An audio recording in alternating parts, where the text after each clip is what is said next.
Rustom news కి స్వాగతం. రైతు సంక్షేమమే లక్ష్యంగా కాంగ్రెస్ ప్రభుత్వం పనిచేస్తుందని జహీరాబాద్ ఎంపీ సురేష్ షెట్కార్ నారాయణఖేడ్ ఎమ్మెల్యే సంజీవరెడ్డి అన్నారు. ఆదివారం కంగ్డి మండల పరిధిలోని తట్కల్ గ్రామంలో ప్రాథమిక వ్యవసాయ సహకార సంఘం ఆధ్వర్యంలో ఏర్పాటు చేసిన జొన్నల కొనుగోలు కేంద్రాన్ని వారు ప్రారంభించారు.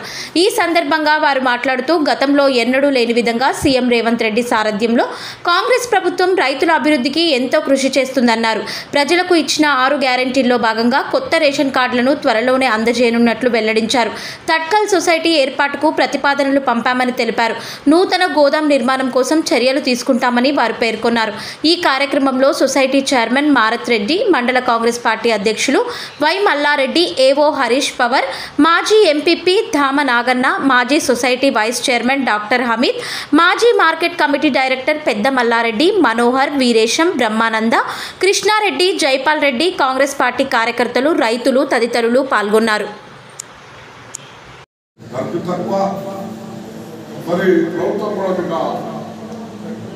మన భారమని రైతుల భారమే తమ భారమని గిట్టుబాటు ధర ఇస్తా ఉన్నారు. మరి అందులో భాగంగానే మన సర్కల్లో చుట్టుపక్కల చాలా ఆదర్శవంతమైన రైతులు కష్టపడే రైతులు చూస్తా. మా బ్రహ్మాండ రెడ్డి దగ్గర పోతే, మల్లారెడ్డి దగ్గర పోతే అంత యువ రైతులు అంత కష్టపడేది రకం మీద ఇక్కడ పేరు తెచ్చుకున్నారు. మిగతా అందరూ కూడా అంటే చుట్టుపక్కల గ్రామాల్లో ఉన్న ప్రతి రైతు యువకులు కానీ పెద్దలంటే అయితే చిన్న పుట్టుకుంటారు కానీ యువ రైతుల్లో కూడా ఆ చైతన్యం కష్టపడారు. తక్కువ మంది చూస్తూ ఉన్నారు, మంచి దిగుబడి తీస్తూ ఉన్నారు. జొన్నలంటే మేము 30 క్వింటాలు మరి వస్తే కదా ఆ విధంగానే పోవాలి, కష్టపడాలి.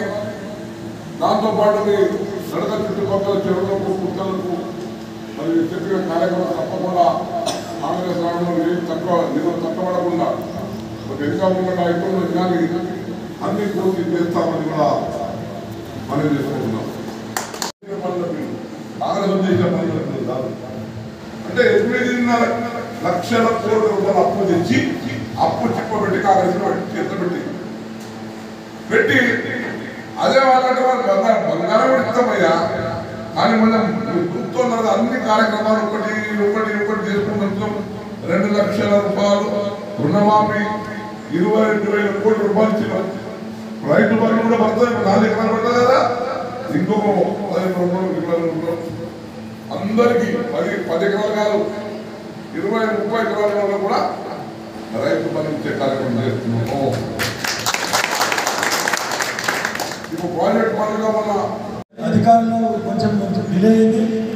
వేరే పనుల వల్ల అది ఈ బడ్జెట్ లోపల రాలేదు. 31 మార్చి లోపల అన్ని పనులు ఎక్కువ మంది పనులు వచ్చినాయి.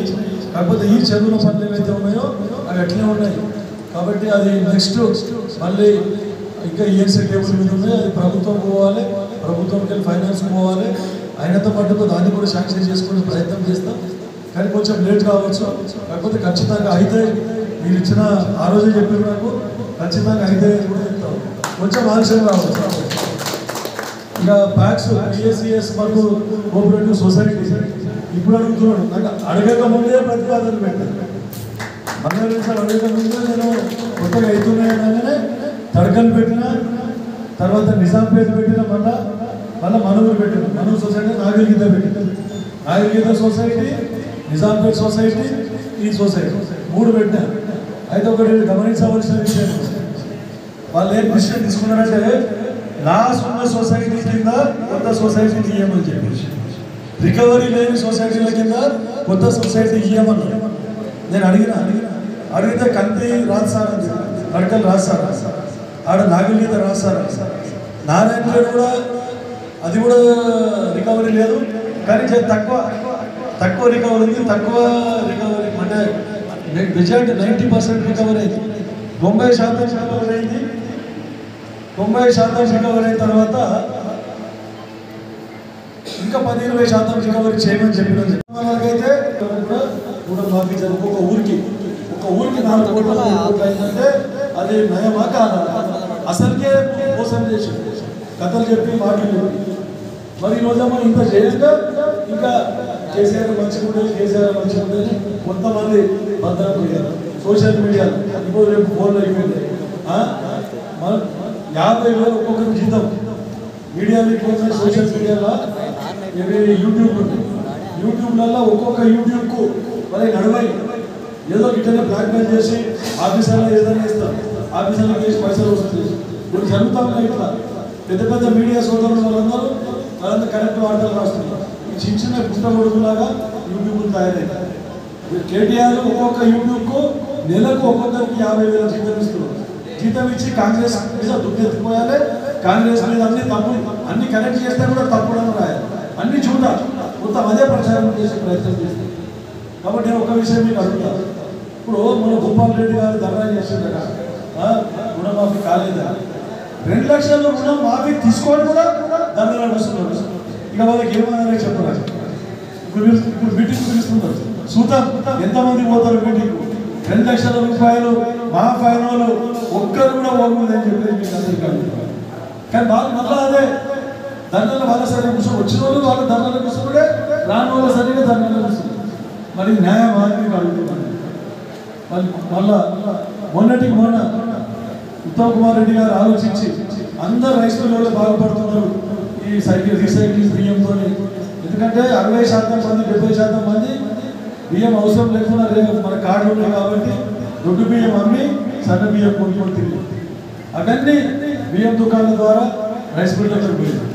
రైస్ మిల్లు మొత్తం దాన్ని మళ్ళీ పాలిష్ చేసి మళ్ళీ గవర్నమెంట్కి పెట్టింది.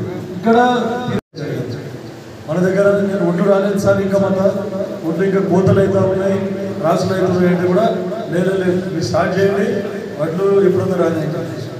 ఎందుకంటే గత ప్రభుత్వంలో మీరు చూసారు వాళ్ళకి అందరికీ బురద చల్లే కార్యక్రమం. ఏ మంచిగా చేసినా బద్నామీ చేస్తారు, చెడ్డగా చేసినా బద్నామీ చేస్తారు. వాళ్ళతో చేత కాలేదు. పోయినసారి కూడా అట్లే అన్నారు, సగం ఓట్లు బయట అమ్ముకున్న రైతులు, తర్వాత మీరు కొనుగోలు కేంద్రాలు స్టార్ట్ చేశారు. అందుకని ఈసారి ప్రభుత్వం ముందే నిర్ణయం తీసుకొని 10 తారీఖు నాడు వడ్లు రాకముందే కొనుగోలు కేంద్రం స్టార్ట్ చేయడం జరిగింది. ఇక గతంలో మీరు చూసారు, నేను వచ్చినప్పుడు కూడా మీరు అక్కడ గుడి దగ్గర పెట్టాము, కాంట పెట్టాము. అప్పుడు కూడా మనము తరుగు తక్కువ తీసుకుని తరుగు 1.5 నుంచి 2 కిలోల కంటే ఎక్కువ తరుగు తీయాలి. ఆ రోజు కూడా చెప్పినాం, రైస్ మిల్లులో ఒకవేళ మళ్ళీ తరుగు తీస్తే మాకు చెప్పండి, అధికారంగా వాళ్ళకు ప్రభుత్వం దృష్టికి తీసుకొని పోయి వారి మీద చర్యలు ఉంటాయని చెప్పేసి కూడా కళ్ళని పోయి కొట్లాడితే కూడా ఎవరు పట్టించుకుని 6 కిలోల నుంచి 8 కిలోల క్వింటాల్కు మొత్తం తరుగు తీసాం. ఇప్పుడు కనీసం అంటే 1 కిలోన్నర 2 కిలోల కంటే ఇంకా తరుగు తీస్తుంది. అంటే మీకు ఒక ఎకరానికి ఒక 25-30 క్వింటాల వడ్లు పడితే తరుగు మనకు మిగిలిపోతే మీకు 1 క్వింటల్ కాడ 5 కిలోలు మిగిలి, అంటే 30 కిలోల కాడ క్వింటల్ నరం మిగులుతూ ఉంటుంది. అంటే మీకు అది కూడా 5,000 రూపాయలు లాభం అవుతుంది. మీకు ఇచ్చు 5,000 రూపాయలు లాభం అయిందంటే అది రైతు బంధు వచ్చినట్లనే కాదు. నేను అడుగుతున్నాను, డైరెక్ట్ అకౌంట్లో పైసలు పడితేనే మీరు రైతు బంధు వచ్చినట్లు అని మీరు అనుకుంటారు. ఇది లాభమా కాదా? రైతు భరోసా ఆల్రెడీ ఎకరంగా 6,000 రూపాయలు రేవంత్ రెడ్డి గారి ప్రభుత్వం, కాంగ్రెస్ ప్రభుత్వం ఇస్తా ఉంటాం. అది కొంచెం ఆలస్యమైతే 4 ఎకరాల వరకు ఇచ్చారు, ఇంకా ముందు కూడా ఇస్తాం. తర్వాత లోన్ మాఫ్ చేయడం, లోన్ 2 లక్షల రూపాయలు మాఫ్ చేసి వాళ్ళకి చేత కాలేదు. వాళ్ళకి 1 లక్ష రూపాయలు లోన్ మాఫ్ చేస్తామని చెప్పారు. 1 లక్ష రూపాయల నుండి 24 విడతలంటే 25,000 ఆ మిత్తికి పోయింది. 1 లక్ష రూపాయలు పోయి 2 లక్షలు. ఇప్పుడు మనం కూడా అనుకుంటుంటే రేవంత్ రెడ్డి ఏమి తెలివి తక్కువ కాదు, చాలా తెలివైన అందరూ ఇప్పుడు అవసరం లేదంటే కూడా ఆయన రుణమాఫీ చేసి, ఎందుకంటే ఒకటే సంవత్సరంలో రుణమాఫీ చేసి ఎందుకు తర్వాత ఇంకా రెండు ఇంకా మెల్లమెల్లగా పొడిగించి ఎలక్షన్ ముంగట చేయగలుగుతుంది. ఆయన కూడా అట్లా చేయలేదు. ఎలక్షన్ వరకు 2 లక్షలు 4 లక్షలు మళ్ళీ రైతులకు మళ్ళీ మనం 2 లక్షలు ఇచ్చినా కూడా వాళ్ళకి వేస్ట్ బిల్స్ కింద పోతుంది అని చెప్పి డిసిషన్ తీసుకొని పైసలు లేకుండా కూడా 21,000 కోట్ల రూపాయలు 25 లక్షల మంది రైతులకు రుణాలు మాఫీ చేయడం జరిగింది. ఇది కాంగ్రెస్ పార్టీ ఘనత, కాంగ్రెస్ ప్రభుత్వం ఘనత అని చెప్పేసి చెప్తా ఉన్నాం.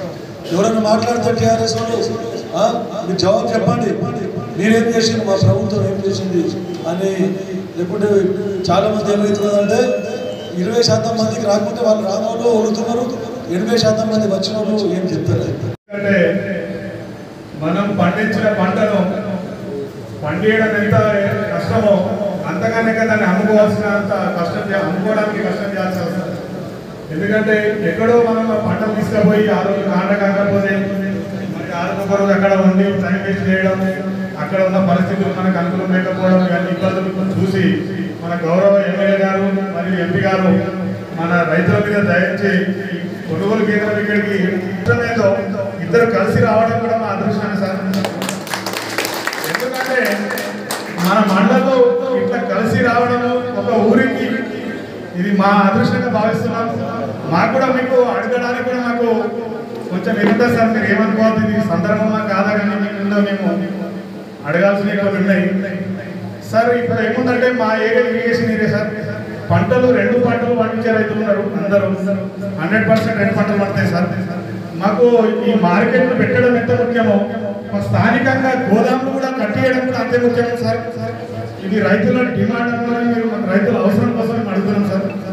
ఆ గోదాములు కూడా మాకు అతి తొందరలో మీ హయాంలో కూడా మాకు గోదాములు శాంక్షన్ చేస్తారని మేము ఆశిస్తున్నాం. రెండోది సార్, ఇప్పుడు ఇక్కడ మా రైతుల తరఫు నుంచి మా కాలువ పక్కనే కూర్చున్నారు సార్. మీరు ఒక 10 మీటర్ల దూరంలో మీరు కాలువ చెరువు కాలువ పక్కన ఉన్నారు. ఇంతకుముందు కూడా మీ దృష్టికి తీసుకెళ్ళాం. నా గౌరవ ఎమ్మెల్యే గారు దాన్ని ఇన్స్ట్రుమెంట్ తయారు చేయించిన మొన్ననే మాకు విజయ్ భాస్కర్ సార్ ఇంకా చెప్పారు. చాలా సంతోషం సార్. మా రైతుల తరఫు నుంచి మీకు ధన్యవాదాలు. అది ఏదైతే బడ్జెట్ ఉందో మాకు చెప్పింది మాకు సరిపోతుందో లేదో అనిపిస్తుంది. 90 లక్షలు ఎంతో శాంక్షన్ పెట్టారు సార్, వాళ్ళు రికమెండ్ చేశారు అన్నారు. ఇంకొంచెం ఎక్కువ పెట్టి ఎక్కడైతే వాళ్ళు పెట్టింది రోడ్డు మన తాండా రోడ్డు ఉందో అదే కొంచెం పెడితే మా చెరువు కింద ఉన్న రైతులు 111 ఎకరాలు సార్. కానీ రైతులు ఉంటారు 300 మంది సార్. కొన్ని చెర్లు ఉంటాయంటే 200 ఎకరాలు ఉంటాయి, అందులో ఒక 20-30 మంది రైతులు ఉంటారు, పెద్ద పుస్తకాలు ఉంటారు సార్. కానీ మా చెరువు కింద 5 గుంటలు 4 గుంటలు ఉన్న రైతులు ఉన్నారు సార్. వాళ్ళని దృష్టిలో ఉంచుకొని దీన్ని ఎంత త్వరగా అయితే మాకు కంప్లీట్ చేసిస్తారో మిమ్మల్ని ఎప్పుడూ మర్చిపోం సార్. మాకు పెద్ద రుణముండిపోతుంది సార్. అలాగే ఇప్పుడు ఈ